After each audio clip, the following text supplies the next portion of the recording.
7 लाखांचा 28 किलो गांजा MIDC रांजणगाव पोलिसांनी जप्त करून एक महिला 2 आरोपींना केली अटक। रांजणगाव MIDC पोलीस स्टेशन हद्दीतील मौजे बाबुळसर खुर्द गावचे हद्दीतील सृष्टी सोसायटीमधील रो हाऊसमध्ये महिला दिव्या गिरे व तिचा नवरा अतुल गिरे यांनी गांजा हा अंमली पदार्थ विक्रीसाठी आणण्यात आला असल्याबाबतची गोपनीय माहिती पोलीस निरीक्षक श्री महादेव वाघमोडे यांना 26 सप्टेंबर रोजी सकाळी 11 वाजताच्या सुमारास मिळाली। त्यानुसार पोलीस निरीक्षक श्री महादेव वाघमोडे यांनी माननीय उपविभागीय पोलीस अधिकारी श्री प्रशांत ढोले यांना मिळालेल्या बातमीची माहिती देऊन अंमली पदार्थ विरोधी कायद्यान्वये सर्व कायदेशीर प्रक्रिया पूर्ण केली। सदर बातमी मिळाल्या ठिकाणी दुपारी 12 वाजताच्या सुमारास 2 पथकासह जाऊन छापा कारवाई केली। सदर छापा कारवाईमध्ये महिला सौ दिव्या अतुल गिरे, सूरज दिलीप शिंदे यांच्या घरझडतीमध्ये किंमत अंदाजे 7 लाख रुपयांचा एकूण 28 किलोग्रॅम वजनाचा गांजा हा अंमली पदार्थ अनधिकृतपणे बेकायदेशीररित्या विक्रीसाठी जवळ बाळगल्या स्थितीत मिळून आला।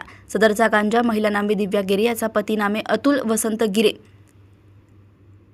याने विक्रीसाठी आणून दिला असल्याबाबत निष्पन्न झालाय। पुण्यातून सहसंपादक रणजित मस्के यांची रिपोर्ट। अधिकारी महादेव वाघमोडे यांना मिळाली होती, त्या अनुषंगाने त्या ठिकाणी पोलिसांनी छापा कारवाई केली। यामध्ये जवळपास 28 किलोग्राम वजनाचा जवळपास 7 लाख रुपये किमतीचा गांजा जप्त करण्यात आलेला आहे आणि यामध्ये एकूण आतापर्यंत तपासामध्ये 3 आरोपी आपण निष्पन्न केलेले आहेत।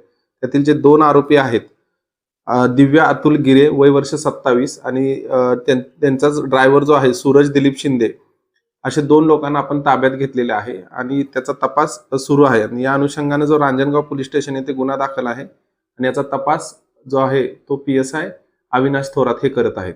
धन्यवाद।